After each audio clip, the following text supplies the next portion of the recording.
Indie Mogul.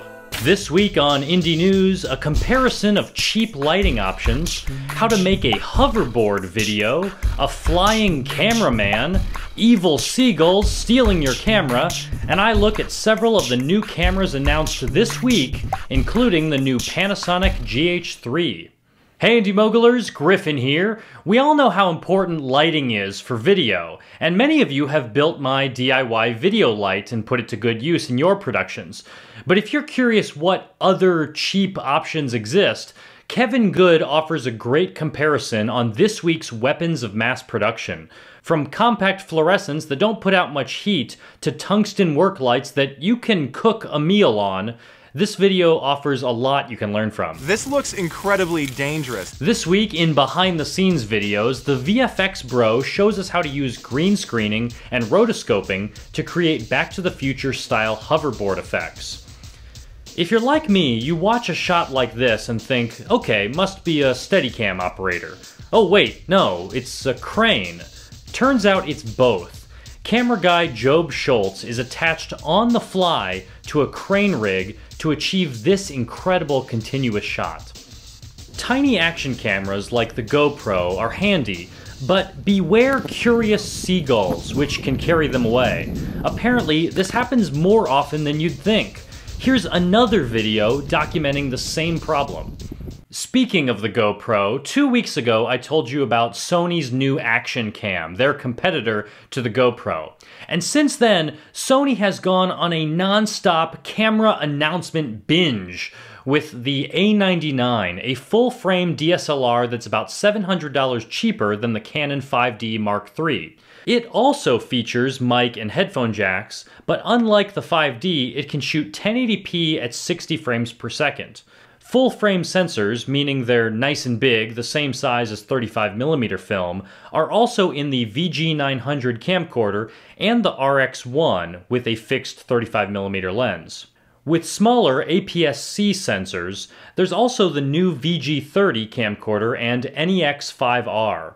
All 5 new Sony cameras offer 1080p video at 60 frames per second. So why did Sony announce all these new cameras at the same time? This week is the start of Photokina, a German camera exhibition that only comes along every 2 years. It's also the start of the holiday shopping season, so Sony's not alone. Nikon and Canon this week announced brand new rival full-frame cameras, the Nikon D600 and the Canon 6D, each selling for $2,100 for the body only. And neither one, unlike the Sony A99, has 1080p recording at 60 frames per second, but they each have Wi-Fi. The Canon 6D has built-in Wi-Fi, and the Nikon D600 has an optional Wi-Fi adapter. But the product I'm really excited about was announced this morning, the GH3. No, not that GH3, the Panasonic GH3, the update to the camera that I have, the GH2. I've really enjoyed this camera and all of its video features. I especially love that it shares my initials. That's really important. I'm trying to figure out if I should upgrade from my GH2 to the GH3, so let's break down the differences. Right now, the Panasonic GH2 body sells for $700, and that price may drop when the GH3 becomes available. The new GH3 body will sell for $1,300, almost double. The size of the sensor hasn't changed, still a little bit smaller than the Canon T4i, but Panasonic claims it's a newly developed sensor with wide dynamic range and a stronger image processor. The GH2 was a big step up from the GH1 in terms of image quality, so I believe Panasonic when they say the GH3 will be a nice improvement. The GH2 records video at data rates up to 24 megabits per second, but many filmmakers hacked their GH2s to record higher quality video, up to 176 megabits per second. With the GH3, Panasonic offers 72 megabit video, with a new codec that does away with the temporal compression that's standard in AVC HD video. Although I wouldn't always need higher bitrate video, it's nice to have the option. Clearly, Panasonic has listened to filmmaker requests because the GH3 also offers 1080p video at 60 frames per second. Instead of a remote/microphone port, the GH3 has a dedicated mic jack and a new headphone jack, so I could finally monitor audio in camera. They've also added time coding to make multicam synchronization easier. The new magnesium alloy body is weatherproof, and the new OLED display is still 3 inches, but fits 30% more resolution. And of course, the hot trend in cameras this year is Wi-Fi, so the GH3 can wirelessly transfer images, and I could use my smartphone to monitor and control the GH3 remotely. I think that's really cool, and I'm glad so many cameras are getting Wi-Fi capability. So let me know in the comments what you think about all these new cameras hitting the market, and if you think I really should upgrade to the Panasonic GH3. I think I will, only because I could keep my Panasonic GH2. I often need 2 cameras, and I could sell my Panasonic TM700 camcorder, which has been the only camera I have that shoots 60 frames at 1080p. That would help offset the cost, and I could continue using my Micro Four Thirds lenses. You might say, why not upgrade to the Blackmagic Design cinema camera, because now there's a version coming out which is compatible with Micro Four Thirds lenses.